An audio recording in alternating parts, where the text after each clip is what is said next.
ಮೋದಿ ಅವರ ಮೂರನೇ ಅವಧಿಯ ಮೊದಲ ಬಜೆಟ್ ಮಂಡನೆಯಾಗಿದೆ. ವಿತ್ತ ಸಚಿವರು ಇವತ್ತು ಬಜೆಟ್ ಅನ್ನು ಮಂಡಿಸಿದ್ದಾರೆ. ಹಲವು ಯೋಜನೆಗಳನ್ನು ಘೋಷಣೆ ಮಾಡಿದ್ದಾರೆ. ಸಣ್ಣ ಮತ್ತು ಮಧ್ಯಮ ಉದ್ಯಮಕ್ಕೂ ಕೂಡ ಬಂಪರ್ ಘೋಷಣೆ. ಎಂಎಸ್ಎಂಇ ವಲಯಕ್ಕೆ ವಿಶೇಷ ಪ್ಯಾಕೇಜ್ ಅನ್ನು ಕೂಡ ಘೋಷಣೆ ಮಾಡಿರುವಂಥದ್ದು. ಮುದ್ರಾ ಲೋನ್ ಮಿತಿಯನ್ನ 10 ರಿಂದ 20 ಲಕ್ಷಕ್ಕೆ ಏರಿಕೆ ಮಾಡಲಾಗಿದೆ. 1000 ಕೈಗಾರಿಕಾ ತರಬೇತಿ ಕೇಂದ್ರಗಳನ್ನು ಕೂಡ ಸ್ಥಾಪನೆ ಮಾಡಲಾಗಿದೆ. ಕೈಗಾರಿಕಾ ಕಾರ್ಮಿಕರಿಗೆ ಪಿಪಿಪಿ ಮಾಡೆಲ್ನಲ್ಲಿ ಬಾಡಿಗೆಯ ಮನೆ ಕೊಡಲಿಕ್ಕೂ ಕೂಡ ಘೋಷಣೆಯಾಗಿದೆ. 12 ಕೈಗಾರಿಕೆಯ ಪಾರ್ಕ್ಗಳ ನಿರ್ಮಾಣಕ್ಕೂ ಕೂಡ ಕೇಂದ್ರ ಸರ್ಕಾರ ಮುನ್ನುಡಿ ಬರೆದಿದೆ. ಸಣ್ಣ ಮತ್ತು ಮಧ್ಯಮ ವಲಯಕ್ಕೆ ಈಗಷ್ಟೇ ಶ್ರೀನಿವಾಸ್ ಅವರು ಇದ್ರ ಬಗ್ಗೆ ಕೇಳ್ತಾ ಇದ್ರು, ಡೀಟೇಲ್ಸ್ ಏನಿದೆ ಅಂತ ನನಗೆ ಗೊತ್ತಿಲ್ಲ ಅಂತ ಅಂದ್ಬಿಟ್ಟು. ಬಟ್ ಸಾಕಷ್ಟು ಮಾಡಿದ್ದಾರೆ. ಮುದ್ರಾ ಲೋನ್ ನಿಮಗೆ ಬಿಸ್ನೆಸ್ ಸ್ಟಾರ್ಟ್ ಮಾಡೋದಕ್ಕೆ, ಮೈಕ್ರೋ ಬಿಸ್ನೆಸ್ ಸ್ಟಾರ್ಟ್ ಮಾಡೋದಕ್ಕೆ ಬೇಕಾಗಿರ್ತಕ್ಕಂಥ ಅಮೌಂಟು 10 ರಿಂದ 20ಕ್ಕೆ ರೈಸ್ ಆಗಿದೆ ಅಂತಕ್ಕಂಥದ್ದು. ಮತ್ತೆ ಕೈಗಾರಿಕಾ ಕಾರ್ಮಿಕರಿಗೆ PPP ಮಾಡೆಲ್ನಲ್ಲಿ ಬಾಡಿಗೆ ಮನೆ ಕೊಡ್ತೀವಿ ಅಂತಕ್ಕಂಥದ್ದು ಎಲ್ಲವೂ ಎಫೆಕ್ಟಿವ್ ಇಂಪ್ಲಿಮೆಂಟ್ ಆಗಬೇಕು.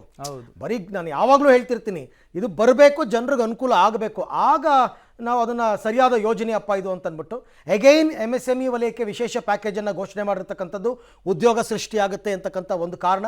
ಉದ್ಯೋಗ ಸೃಷ್ಟಿ ಆಗಬೇಕು ಅಂತಕ್ಕಂಥದ್ದಕ್ಕೆ ಬೇರೆ ಬೇರೆ ರೀತಿಯಲ್ಲಿ ಸರ್ಕಸ್ ಮಾಡಿದ್ದಾರೆ, ಹಾಗಲ್ಲ ಅಂತಲ್ಲ. 1000 ಕೈಗಾರಿಕಾ ತರಬೇತಿ ಕೇಂದ್ರಗಳ ಸ್ಥಾಪನೆಯನ್ನು ಮಾಡ್ತೀವಿ ಅಂತಂದ್ಬಿಟ್ಟು ನಾನು ಆಗಲೇ ಕೌಶಲ್ಯ ತರಬೇತಿ ಅಂತ ಹೇಳ್ತಾ ಇದ್ದಲ್ಲ, ಇದೇ ವಿಚಾರಕ್ಕೆ ಸಂಬಂಧಪಟ್ಟಂತೆ ನೀವು ಇಂಡಸ್ಟ್ರೀಸ್ನಲ್ಲಿ ಪ್ರತಿಯೊಂದಕ್ಕೂ ಕೌಶಲ್ಯ ಅಂತಕ್ಕಂಥದ್ದು ಬಹಳ ಇಂಪಾರ್ಟೆಂಟ್ ಆಗುತ್ತೆ.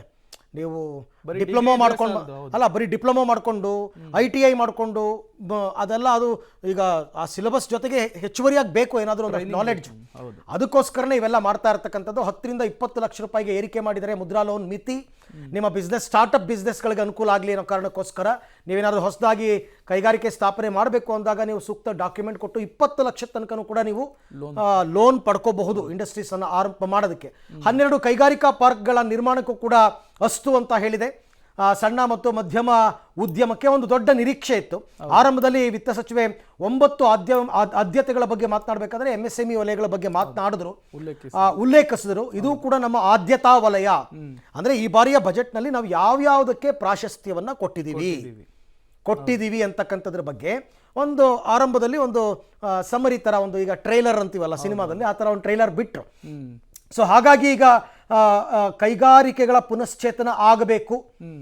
ರಾಜ್ಯ ಮತ್ತು ಕೇಂದ್ರ ಸರ್ಕಾರಗಳು ಕೈಗಾರಿಕೆಗಳ ಪುನಶ್ಚೇತನಕ್ಕೆ ತಗೊಳ್ಳುವಂತಹ ಪ್ರತಿಯೊಂದು ಸ್ಟೆಪ್ ಕೂಡ ಅತ್ಯಂತ ಇಂಪಾರ್ಟೆಂಟ್ ಆಗುತ್ತೆ. ಯಾಕೆ ನಾನು ಆಗಲೇ ಹೇಳಿದೆ, ಎಲ್ಲರೂ ಸರ್ಕಾರಿ ಉದ್ಯೋಗ ನಂಬ್ಕೊಂಡು ಕೂತ್ಕೊಳ್ಳೋಕ್ಕಾಗಲ್ಲ. ಹೌದು, ಎಲ್ಲರೂ ಗೌರ್ಮೆಂಟ್ ಎಂಪ್ಲಾಯೀಸೇ ಆಗಬೇಕು ಅಂತಂದ್ರೆ ಇನ್ನು ಮುಂದಕ್ಕೆ ಆಗಲ್ಲ.